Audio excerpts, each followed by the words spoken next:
So my presentation is like an introduction for you. This is the first time, as we said. What is cloud native? I mean, as with all like buzzwords like big data or just cloud or cloud native in this context. Do you have it? Help you a little bit. Yeah. Okay, that works for me as well. Put it up.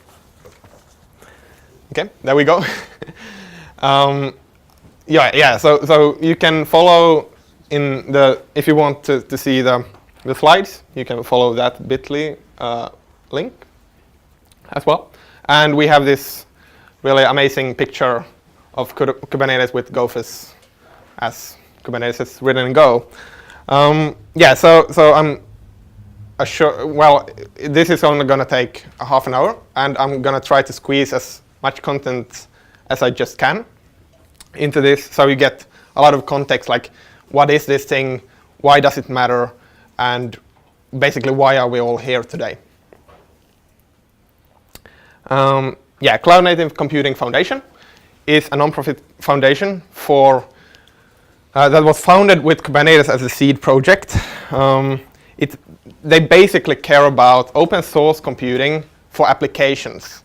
And the for applications here is very important. It's not for infrastructure per se. It's about your application. How do we deploy them, like DevOps pipelines, microservices, service meshes, and orchestration, monitoring, all these different aspects of modern applications that they need. Here we have the CNCF landscape, which the executive director and other employees of CNCF produce.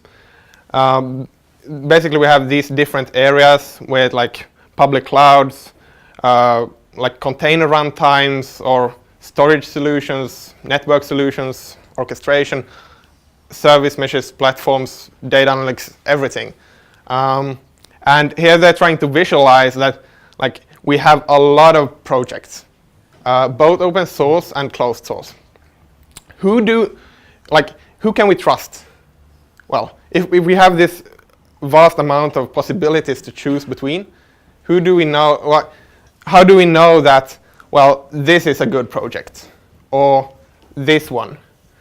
Like, how can we know that?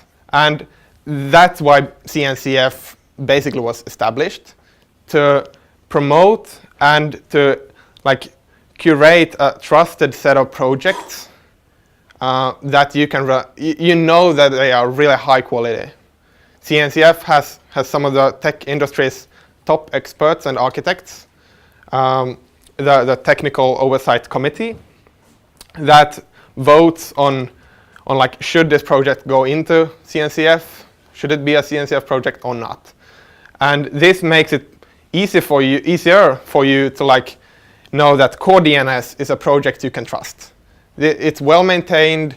It has like a good plan, like how roadmap, and like Kubernetes, one of the world's largest open source projects, etc. So this is you can read more about the landscape in these various links as well. And this presentation is going to be available to all of you later on. So again, what is CNCF? It is a non-profit foundation under the Linux Foundation. And it was founded pretty recently in like today's terms, and basically has this, promotes these projects, create this set and help projects to succeed. Like if they need basically why are we here today? This is a CNCF event, and they help organizing them. They host KubeCon, recently PromCon for Prometheus, and all these Cloud Native Con as well. And yeah, basically we have a neutral place to come together. There are, as we'll see later, there are the world's biggest companies are in CNCF, and they work side by side to make open source better. And they do this, and CNCF that owns the intellectual property. So we know that it's safe. We're not like it doesn't belong. Kubernetes, for example, doesn't belong to one single company. Instead, it belongs to the world with the Linux Foundation. So currently there are 12 projects in CNCF. We have like Kubernetes for orchestration, Prometheus for monitoring, maybe the most well-known. Docker recently made Containerd as its more lightweight container runtime. We have CNI for like a container network interface. Recently, CNCF also voted to include Envoy and Jaeger. So these are high quality projects that you can feel confident about using in production. Here we have the CNCF Platinum members, and well, you see it's some of the most well-known companies in the world. They all like are dedicated to making open source software, CNCF software better by like allocating their developers to improve developers and other like employees to make these things better. A quick like this slide is from a CNCF presentation. Basically, it tells us like from where did we come. Well, first we had hardware, really like you installed the thing on your box and you had no virtualization or something like that. Then we discovered like, oh, we can virtualize things. Then we had like infrastructure as a service with AWS, for example. Then we came to like platform as a service, a higher level abstraction that many people liked. But then the open source variants of these two things came along with OpenStack and Cloud Foundry, which are greatly valued projects today as well. And suddenly from like nowhere, Docker came and popularized containers, which basically had been a thing with LXC and C groups and all these kernel low-level things, but it wasn't user-friendly, so not many people used them. Like Google used them for a long time, but they weren't like widely used. So then we shifted to cloud native, which are kind of, it's a like buzzword, but applications are born in the cloud. Some people like to say. And what is this cloud native mindset then? Well, basically it should be containerized. I'm like, as I don't have unlimited with time, I'm not going into like how containerization works or like Docker, but anyway, dynamically orchestrated. This is basic. This can be done with Kubernetes. This can be done with another orchestration as well. But anyway, they should basically float around in the nodes of your cluster, not be like tied to one single machine. And microservice oriented.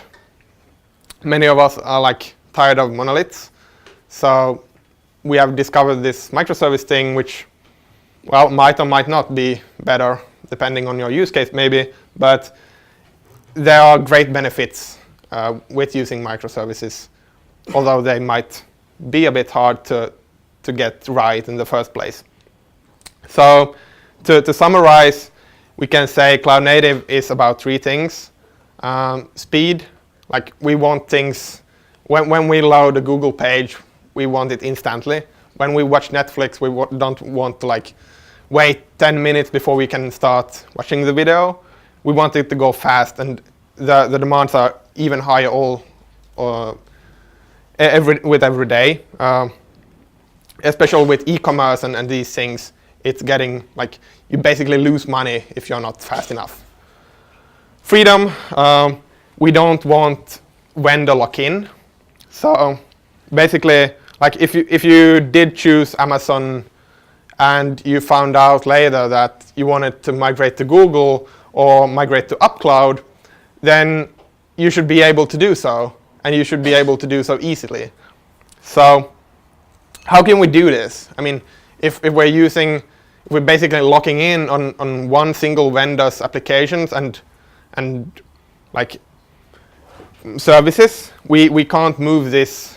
We can't move the applications easily. But if we have a standardized tool set like Kubernetes and service meshes and things like that, it's much easier, because you're not locked in to one single vendor, and you can have the freedom to choose.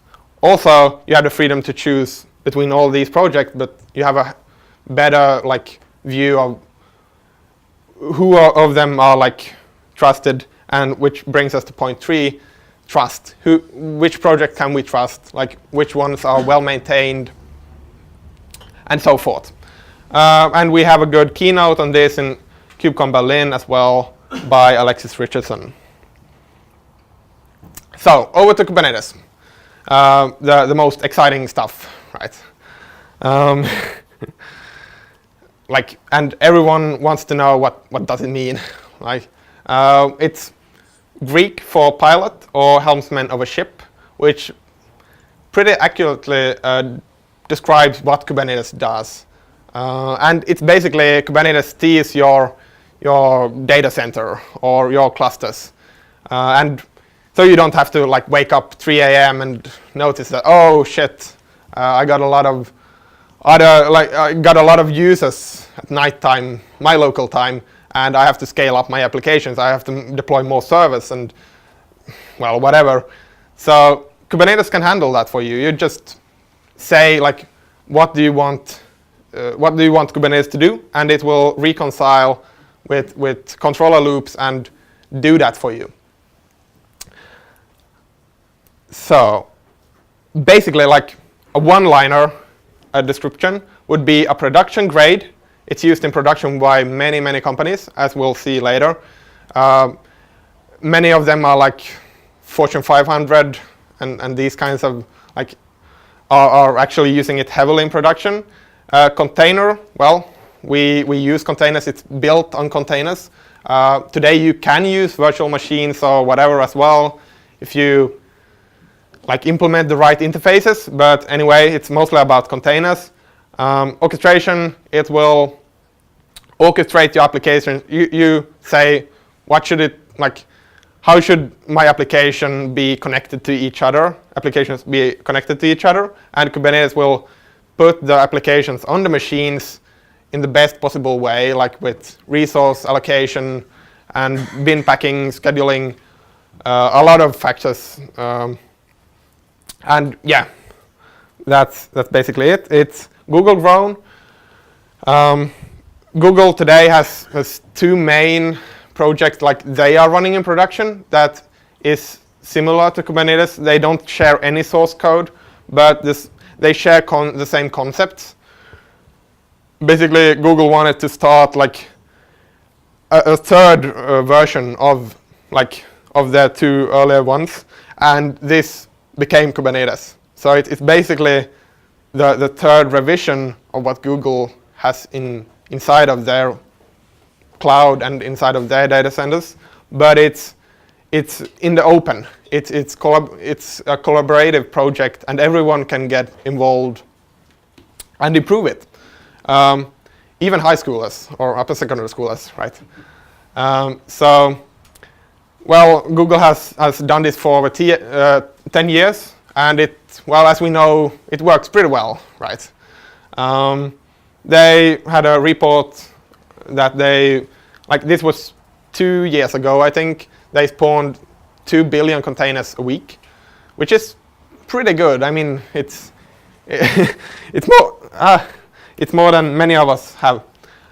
Created by 3 Google employees during the summer of 2014, and it has now grown exponentially and was the seed project to the CNCF. The first version was released 1 year after its initial announcement, version 1.01, and since then, basically every new Kubernetes version has come with a 3-month interval.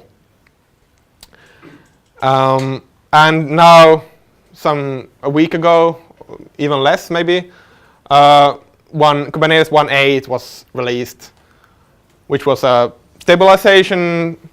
mostly stabilization release, but that's really important for customers. But there were new exciting stuff as well. I decided I can't dive into what new features there are in Kubernetes. It's more fair to describe what Kubernetes is first, instead of describing the delta between 1.7 and 1.8. But I mean, if you're interested, come after this talk and ask me. I'll be more than happy to share that with you.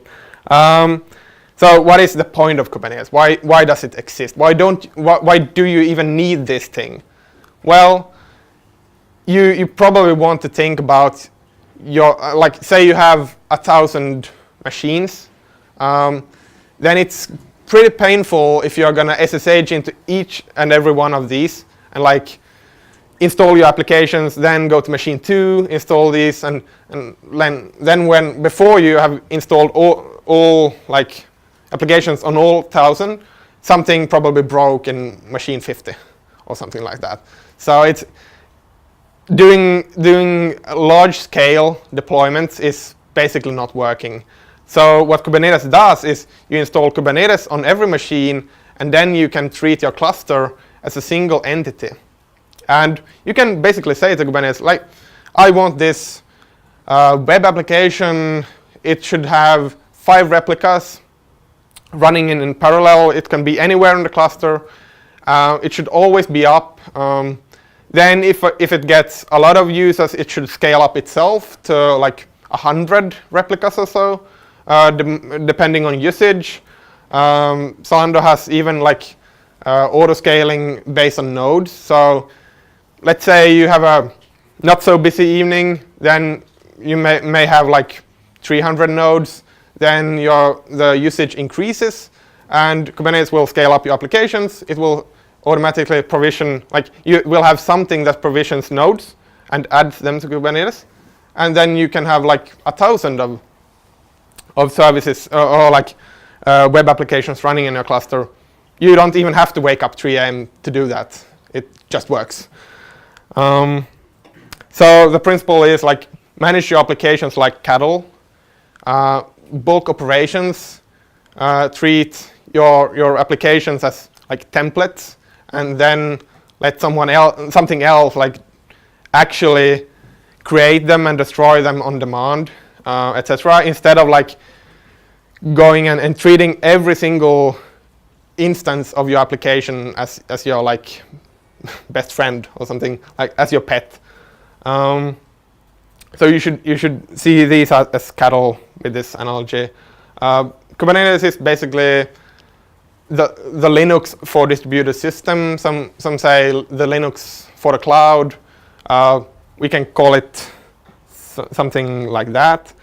Well, in the same manner as Linux abstracts away the hardware, we don't have to syscall different syscalls per whatever CPU type.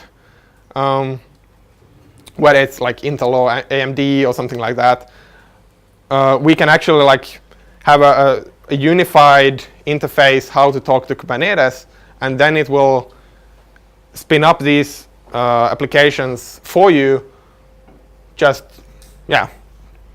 automatically. So the important key takeaway here is you declare the desired state of the cluster, and Kubernetes will do everything it can to make what you said it should be the actual state. This is what Kubernetes is all about. And if you want this kind of automation, well, you're in the right meetup. So here we have a couple of Kubernetes users. There are way more than these, but these are case studies on the Kubernetes website. You can just go to Kubernetes.io and click on these and see what they thought about Kubernetes, why they're using it, what benefits it gives them, things like that. Then it's a newly started project, but it has kind of gained traction. This is, well, five years back, yes. And Dan Kohn, executive director of the CNCF, measured Kubernetes popularity in, and taking different aspects into account. And he wrote 2 blog posts actually about that. And yeah, you can see these slides afterwards as well.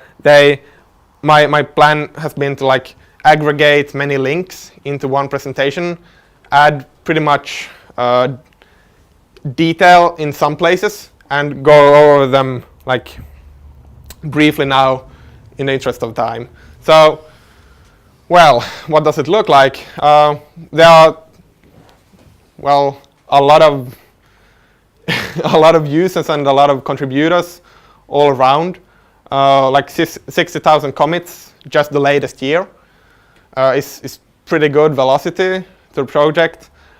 We now have 25,000 individuals on LinkedIn that tag themselves with some kind of Kubernetes expertise. This has like exponentially grown. A lot of jobs as well. In 3 months ago, which might be interesting to you, 3 months ago, a free course, an introduction to Kubernetes and its concepts, was released on the EDX, and now over 11,000 have enrolled this course. Many of them, like I, also like completed it and got the certificate that you like could do it, and it's a really good interactive like description of what Kubernetes is and how you can use it, the most like the core concepts of it, and I strongly recommend that one. We have a lot of over 2,000 unique authors, contributors to the project, etc. So a bit like briefly on the architecture. We have one master or many masters. Many masters is of course more challenging than one master, but anyway, the basic primitive of Kubernetes is the main point is the API server, and basically everything goes through the API server. Then we have a backing database, which currently is etcd from CoreOS, which is a single source of truth. You can cluster etcd. It's basically a key value store. Then we have the controller manager. So you basically say something. You're as the admin, the user, say that, well, I want 3 instances of my web service, and then that is posted to the API server. It goes into etcd. Then the controller manager looks like, or actually the scheduler goes and checks, oh, we have 3 pods. I'm gonna go into what a pod is, that aren't running. Then it will bind this workload to a node, which we have here. In this case, maybe 1 instance per node will be scheduled, and the kubelet will notice that, oh, I got a pod assigned to me, and I'm gonna then say to Docker or whatever you have as the container runtime to run this thing. And we also have a networking layer. This is a brief like introduction to the architecture. Is there any questions so far, by the way? Okay. So I'm not gonna read this out now. I'm instead gonna explain them with some images, but this is for reference, like if you look at the slideshow later. Let's think of the cluster as some kind of boundary, and then we have different, in this case, 3 nodes. We say that, well, I want my red application. I want 4 instances of my red application. Kubernetes then goes ahead and schedules these pods, these atomic instances of my template, on node 1 and 2 replicas each. And then we have the concept of a service, which basically is like a load balancing algorithm. So if you want traffic to your site, for example, KubernetesFinland.com or Ghost blog is run on Kubernetes. Then if it comes some traffic from here, it will load balance to the pods in order. And let's say the beauty with Kubernetes comes when, let's say, node 1 goes down, a power outage or something. Then Kubernetes will notice that, oh, I'm not running 4 of the red pods as I should. Then I'm going to reschedule these to the other ones, or to more nodes that are in the cluster. I'm not running enough of the yellow pods. I'm going to reschedule that one as well, and the same thing for the green. And so that means that pods come and go. The service is a stable identity for the lifetime of your application. So you can specify, like you can talk to Kubernetes using YAML files or JSON files. There are also a lot of new projects in this area that make it easier. Like, for example, if you're looking for something like apt-get for Kubernetes, you should take a look at Helm. You can do Helm install Nginx or Helm install whatever application here. That will provide some like best practice applications for you, application manifests, and install them to your cluster. But this is basically the way to talk to Kubernetes. A deployment basically has a pod template, like a template. How should one instance, what should one instance look like? And then a replicas field. This is basically what a deployment is. And when you then Kubernetes will make sure that the replica amount is all the time the same. And in this case, we run one container, Nginx, and it exposes the port 80. And everything is labeled in Kubernetes. So here we have the labels web app, for example, and then we match that with our service. And our service provides the load balancing for us with a stable IP in the cluster. And sorry if I have to go quickly through all this. Well, we have to do that this time. But what can you? So then, if you want to upgrade to a new Nginx version, you'll just say that to Kubernetes and reapply the manifest. Then Kubernetes will, behind the scenes, do a rolling upgrade for you.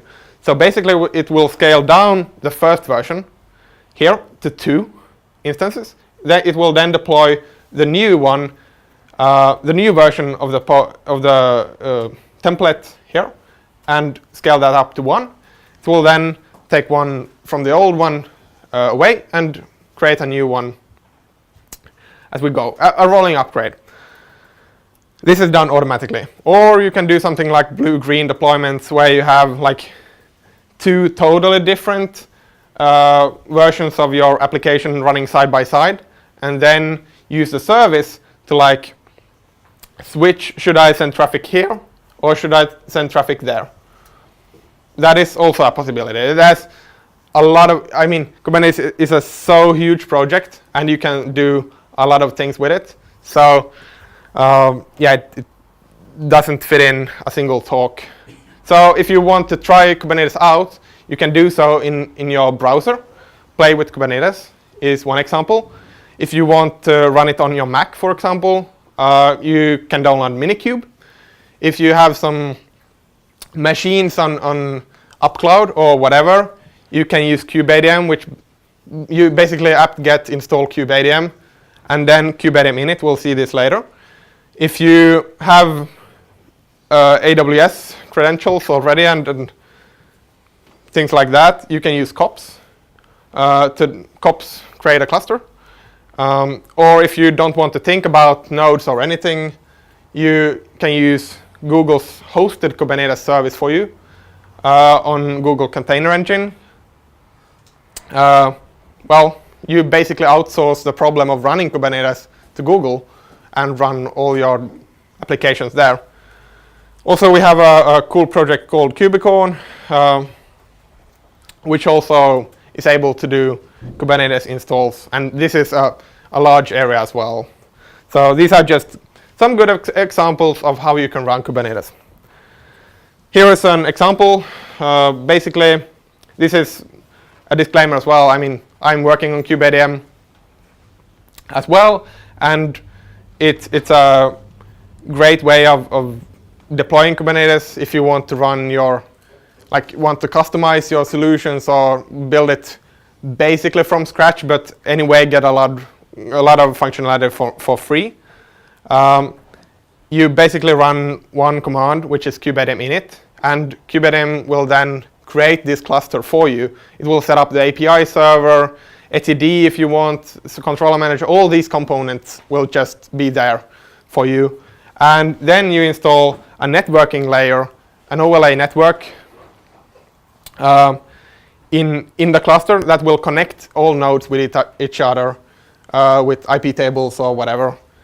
And then when you have your second node, you will just, CubedM init will output a token for you. So you then just use that token as a way to authenticate to the master.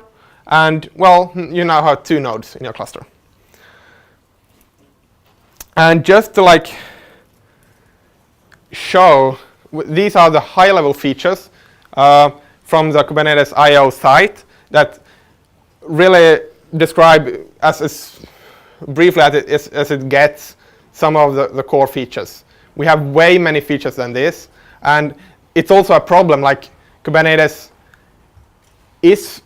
might be a bit hard to learn. I mean, it has sometimes a steep learning curve, but it's really worth it because it has a lot of features and is really production ready, and is one of the best solutions out there.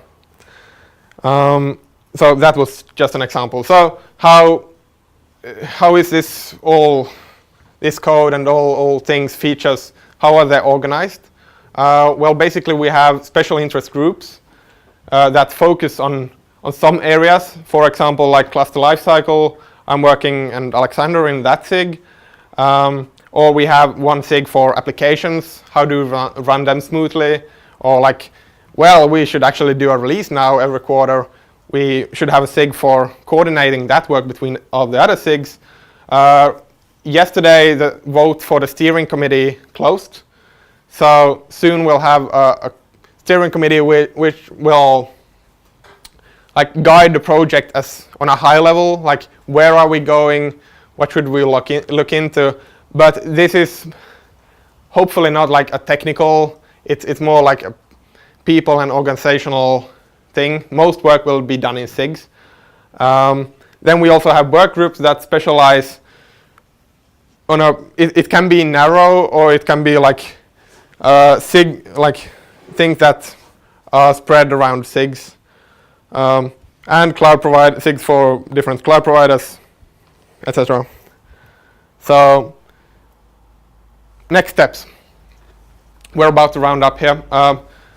You can follow the Kubernetes blog. There's a lot of great content there. YouTube channel. All these SIG meetings are basically recorded. They are public. Anyone can join on Zoom. Most of these SIGs have weekly meetings. You can also watch these meetings later. There's a Twitter feed. You can take this Introduction to Kubernetes course. I highly recommend it. You should definitely get in touch with us on Slack. I'm Luxus on Slack.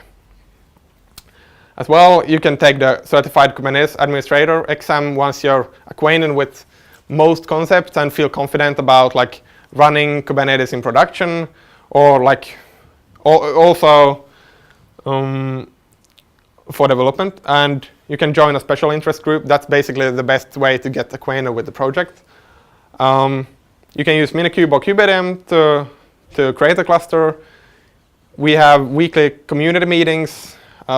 If you want to read a really in-depth 150-page long or something like that analysis of the ecosystem and like where Kubernetes is going and all this, I highly recommend a new ebook, The Kubernetes Ecosystem, by the New Stack. And yeah, so KubeCon, Cloud Native Con in Austin is in December, the 6th December to the 8th.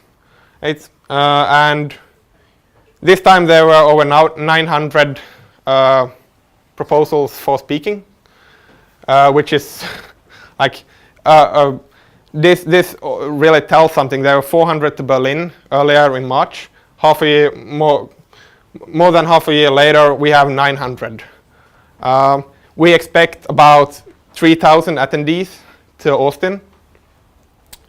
And yeah, then if you don't want to go to Austin or don't have time, we know it's Finland's 100th birthday at that time as well. You may want to consider coming to Copenhagen